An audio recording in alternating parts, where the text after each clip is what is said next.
some more.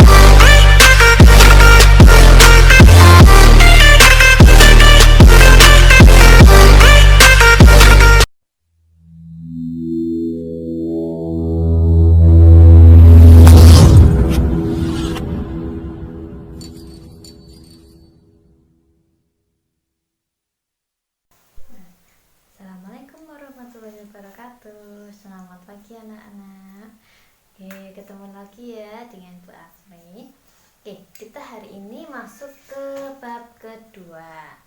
Nah, di bab kedua nanti kita belajar tentang sistem koordinat kartesius. Di kelas 6 SD mungkin ya sudah pernah atau mendengar koordinat kartesius. Nah, di bab ini nanti kita mengenal koordinat kartesius. Kelas 7 juga kelihatannya sudah pernah. Kemudian ada titik pada koordinat kartesius, meletakkan, kita mengingat kembali cara meletakkan titik-titik koordinat. Ada absis, ada ordinat atau sumbu X, sumbu Y, kita mengenalnya. Atau disebut juga ada yang garis horizontal dan garis vertikal. Kita mengingat kembali dasarnya dulu. Nah, sebelum itu kalian wajib menggunakan buku berpeta. Nah, kalau saya nanti akan menggunakan ini namanya kertas milimeter. Kalau saya nanti pakainya garis berpeta ini ya, kelihatan. Nah, ini nanti kertasnya bernama kertas milimeter. Letaknya saya kecil-kecil banget, ini nggak kelihatan ya, kecil-kecil ini. Nah, buku milimeter. Pertemuan pertama pada bab 2 nanti kita akan membahas kedudukan titik pada bidang kartesius, kedudukan titik terhadap titik asal 0,0 dan kedudukan titik pada atau dengan titik yang lain. Selain itu nanti masih ada kedudukan garis terhadap garis pada bidang kartesius. Jadi sesama garis itu ada dalam satu bidang kartesius. Nah, oke, kita lanjut ya. Kita langsung ke materinya. Simak baik-baik, siapkan buku tulisnya. Terutama kita sekarang di bab 2 sangat butuh penggaris dan pensil. Nah, saya sarankan setiap menggambar pada bidang kartesius gunakanlah pensil terlebih dahulu. Kalau tidak mau tulisannya terlihat tidak rapi. Simak baik-baik ya, jangan lupa untuk juga dicatat. Oke, kita mulai ya. Kita masuk ke bab 2 sistem koordinat kartesius. Kita yang pertama dulu, kedudukan titik pada bidang kartesius. Nah, di sini sebelum kita masuk ke materi, Bu Asri mau mengajarkan cara menggambar bidang kartesius dulu. Ingat, gambarmu bisa bagus, gambarnya bisa bagus itu dan titiknya itu pas kalau kamu menggambar bidang kartesiusnya tepat. Nah, saya suka yang diperlu perhatikan dulu yang pertama itu biasanya adalah sumbu X dan sumbu Y-nya dulu. Sumbu Y-nya kalau di soal nanti diketahui apa yang Y. Y-nya itu maksimal berapa? Misalnya 5. Berarti kamu harus mengira-ngira, oh berarti ke atasnya 5, ke bawahnya kalau bisa juga 5. Atau yang dibutuhkan. Kemudian baru sumbu X-nya maksimal berapa. Nah, saya sukanya menggambarnya dari sumbu X atau yang mendatar. Oke, saya gambar ini ya. Ingat harus lurus karena kamu bukunya sudah berpeta, itu akan membantu kamu lebih mudah lagi. Kemudian tentukan titik nolnya di tengah. Ya, nanti titik nol ini tengahnya nanti kita tarik sumbu Y-nya.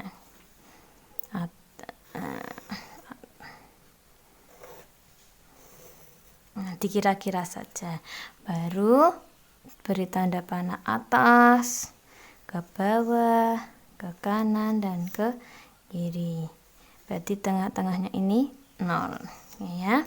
Kemudian baru kamu dari 0 ke kanan, ini berarti yang sebelah sini ya. Di sebelah kanan tangan kananmu kita pakainya tangan kanan kamu menghadap kertas ya. Di sebelah sumbu di sini berarti ini sebelah kanan, berarti kalau yang sebelah sini berarti daerah sebelah kiri. Kemudian ini sumbu X ya, garis yang mendatar tadi sumbu X, atau kemudian ini sumbu Y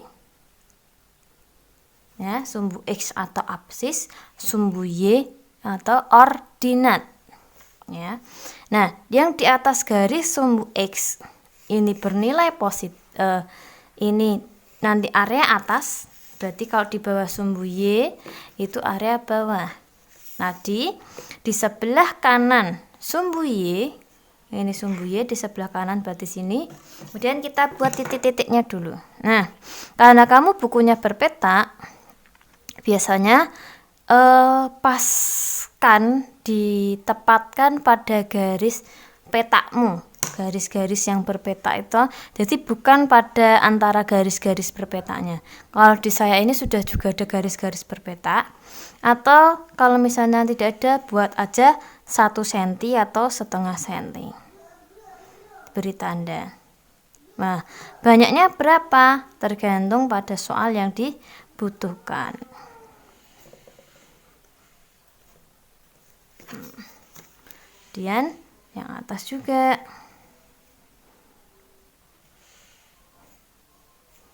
Ini saya buatnya 1 cm dan tepat pada garisnya ya.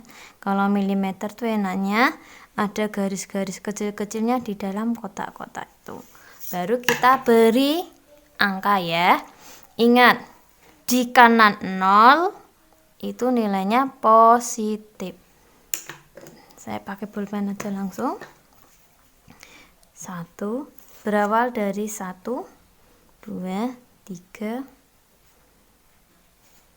Nah, saya misalnya buatnya sampai 6. Nah, di antara 0 dan 1 di sini tetap ada angka kecil-kecil, misalnya setengah, 1/4, 1/5 dan seterusnya ya. Kemudian di sebelah kiri 0 itu bernilai negatif, dari negatif 1, negatif 2, negatif 3. Nah, perhatikan, kalau yang di sebelah kanannya 0 itu nilainya semakin besar. Tapi kalau di kiri 0, semakin ke kiri nilainya semakin kecil. Jelas ya? Kemudian kita ke sumbu Y-nya, beri angka. 0 ke atas nilainya positif. 0 ke bawah nilainya negatif. Nah, ini tidak sama tidak masalah, tapi lebih baik disamakan. Nah, sampai di sini jelas cara menggambar dulu. Sekarang kita lanjut. Area ini antara X dan sumbu Y di sebelah kanan dan atas, yang kotak ini ya, segini ini. Dan ini angkanya masih jauh sampai seterusnya. Ini juga sampai seterusnya tak terhingga. Ini areanya bernama kuadran 1. Kuadran 1 selalu bernilai positif ya, baik sumbu X maupun sumbu Y-nya. Kemudian di sebelah kiri 0 dan di atas 0 ini bernama kuadran 2.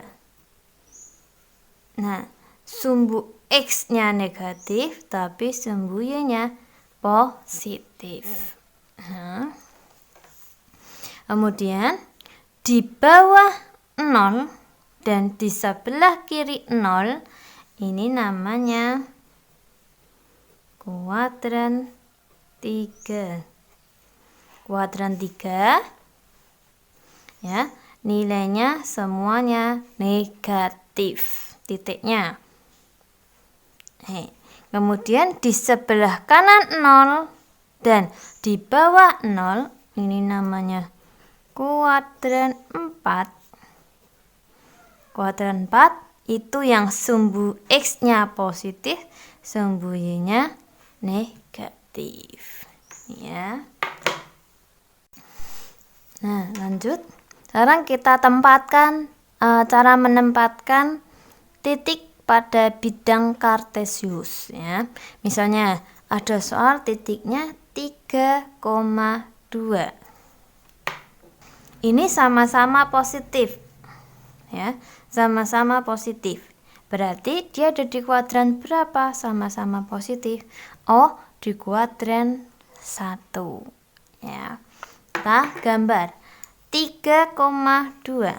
Artinya ini 3 sebagai sumbu X dan 2 sumbu Y. Ingat, selalu diingat-ingat. Kalau yang depan itu selalu sumbu X, yang belakang sumbu Y. Nah, kita tempatkan. Selalu berasal dari, kalau menggambar selalu berasal dari sumbu X-nya dulu. Sumbu X-nya 3 positif, berarti ini. Kemudian sumbu Y-nya 2. Ini kita tarik masing-masing. Ya. Kita tarik masing-masing. 2 dengan menggunakan garis bantu. Nah, ini loh. Nah, ini namanya titik 3,2.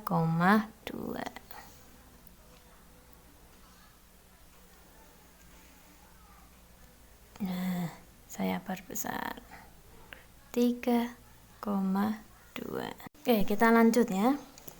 Oke, setelah mengenal berarti ini ya, titik 3,2 berada pada kuadran 1. Ya. Kemudian kalau ditanya posisi atau letak titik koordinat 3,2 itu terletak 3 satuan. Ini kedudukan ya, berkedudukan 3 satuan di sebelah mana? Sebelah kanan sumbu Y, dan terletak 2 satuan di atas sumbu X. Perhatikan di sini ya.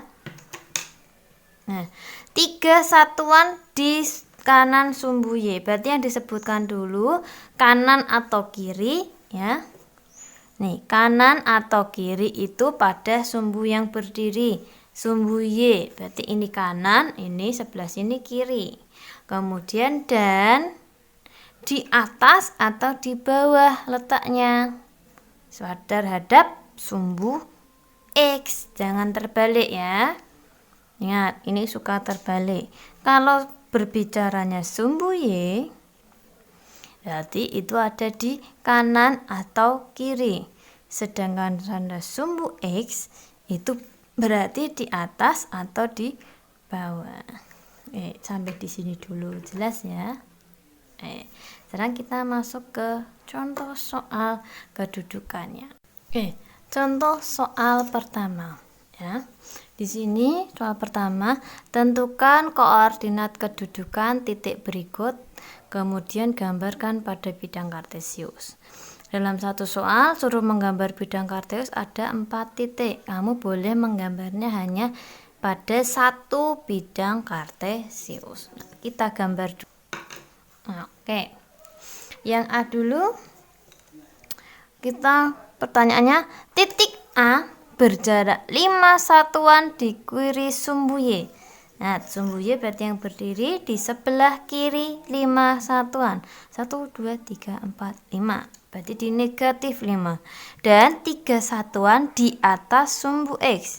Sumbu X berarti dari titik negatif 5 kita ke atas. Dari 0 ke atas 3 satuan. 1, 2, 3. Oh, berarti titiknya ini ke atas, pakai penggaris yang bagus ya. Kemudian 3 satuannya ke atas, itu tadi. Nah, ini loh titik A ternyata, berarti titik A, jawabannya berapa? Negatif 5,3. Yang disebutkan sumbu X-nya dulu. Kita lanjut ke titik B, berjarak 4 satuan di kanan sumbu Y, berarti kanan 4. 0, 1, 2, 3, 4. 5 satuan di atas, 1, 2, 3, 4, 5. Oh, berarti di sini 4-nya.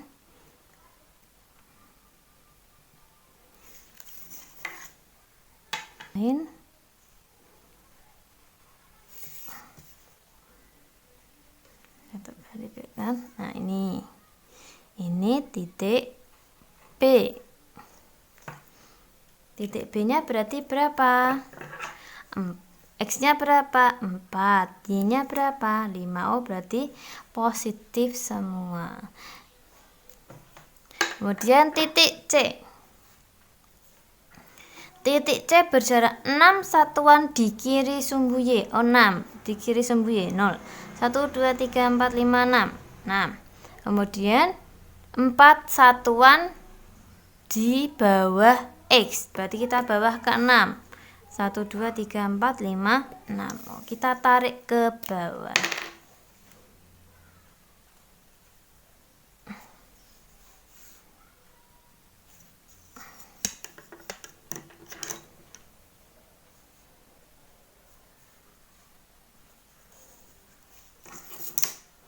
Ini titik C. Ya. Titik C berarti berapa? X-nya negatif 6, Y-nya juga negatif 6. Ya. Kemudian cara ke titik D. 3 satuan di kanan sumbu Y. 3 satuan. 1, 0, 1, 2, 3. Kemudian 5 satuan di bawah. 1, 2, 3, 4, 5.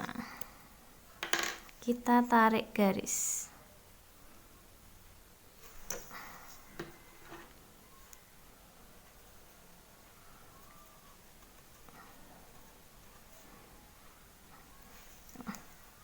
Ini titik D. Nah, berarti titik D berapa?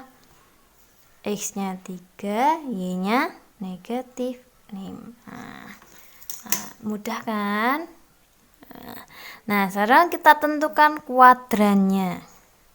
Titik A negatif 5,3. 5 satuan di kiri ternyata negatif.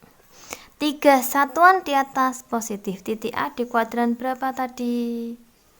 Nah, kuadran 2.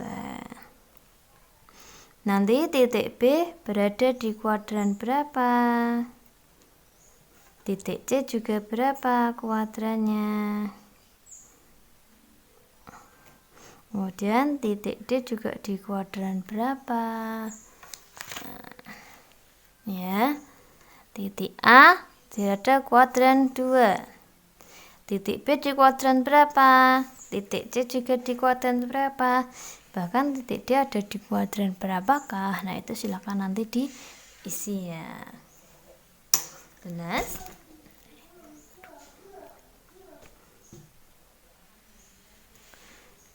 Jelas ya. Kita nanti lanjut ke contoh kedua. Nah, soal yang kedua, diketahui koordinat titik A negatif 4,2, negatif 4, negatif 2, B-nya 6, negatif 2, dan C-nya 6,4. Jika titik A, B, C, dan D ya, merupakan titik sudut pada bangun persegi panjang, tentukan letak titik D. Karena kita berbicara pada kartesius, berarti kita wajib gambar dulu. Oke, ini saya sudah menggambar dan ini versi saya gambarnya saya perkecil ya, karena nanti di bawahnya biar bisa pakai soal yang lain. Kalian juga masukkan nilainya pun jaraknya harus sama. Kalau setengah senti ya sama masing-masing setengah senti. Kalau satu garis kecil gini berarti ya garis satu kecil harus sama biar nanti hasilnya gambarnya seimbang dan tepat. Oke, kita dari titik adu negatif 4, negatif 2. Negatif 4 berarti ini, negatif 2 berarti di bawah. Kita tarik ya. Oke ya, kita lanjut, kita masukkan titiknya ya, titik A negatif 4, negatif 2 berarti negatif 4, negatif 2 nya di bawah ya. Kita tarik dulu. Kita boleh menggunakan garis bantu kalau sudah tidak, kalau sudah bisa boleh tidak pakai garis bantu. Nah, lanjut yang oke. Sekarang kita ke titik yang B. 6, negatif 2 berarti X-nya 6, Y-nya negatif 2. Kita tarik.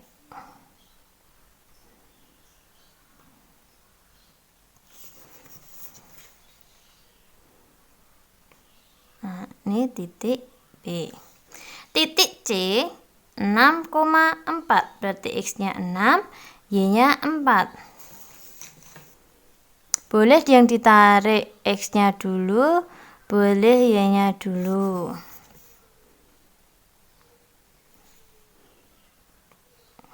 Nah, titik A, B, C, D itu titik bangun persegi panjang. Artinya kita hubungkan semua ya. Semua titik-titik yang ada di sini bukan titik semuanya loh ya, tapi hanya A, B, C kita hubungkan dulu.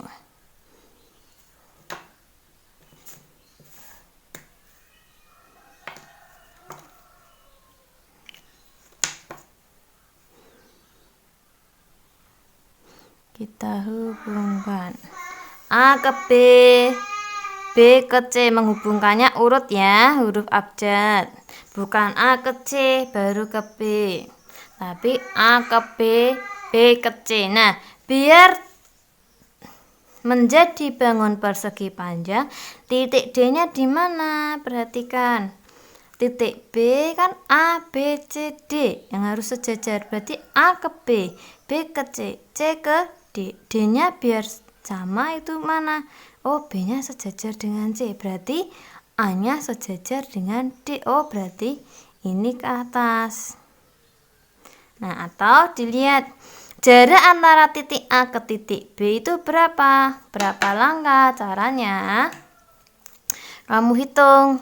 Menghitung langkah ya, jarak pada satuan 1, 2, 3, 4, 5, 6, 7, 8, 9, 10. Nah, kan 10 satuan. Kita ke atasnya kita hitung 1, 2, 3, 4, 5, 6. Oke ya. Nah, ini sudah saya hubungkan. A ke B, B ke C, C ke D, D dan ke A. Garisnya tidak lagi putus-putus karena bangun datar persegi panjang. Berarti titik D-nya ini berapa? Kita lihat titik D ke bawahnya di titik berapa?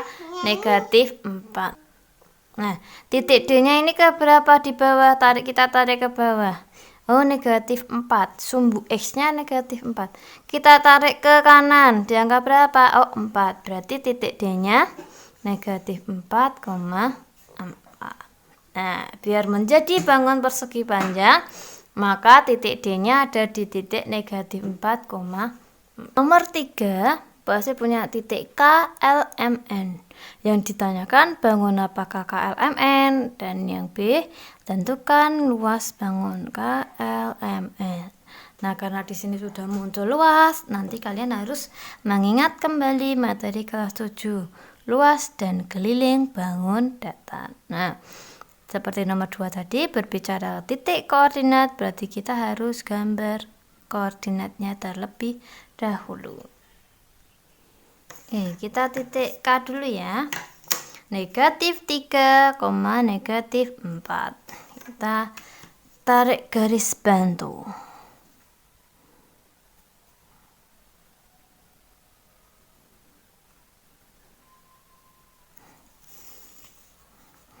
Ini gambarnya saya perkecil lagi ya. Titik K. Kemudian N-nya 5, negatif 4 atau sama negatif 4.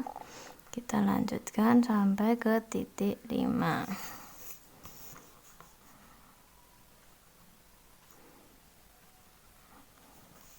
M-nya 8, negatif 1. 8 negatif 1.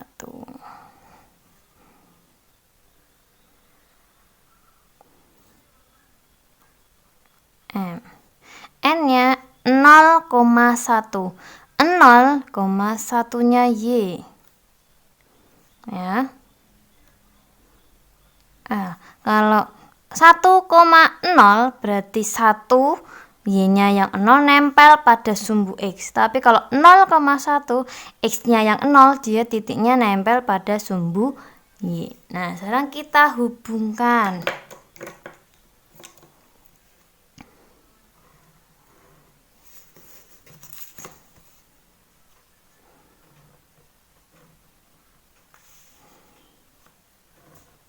Semuanya kita hubungkan. Bangun apakah KLMN? Dari sini sudah terlihat dia bangun jajar ginjang.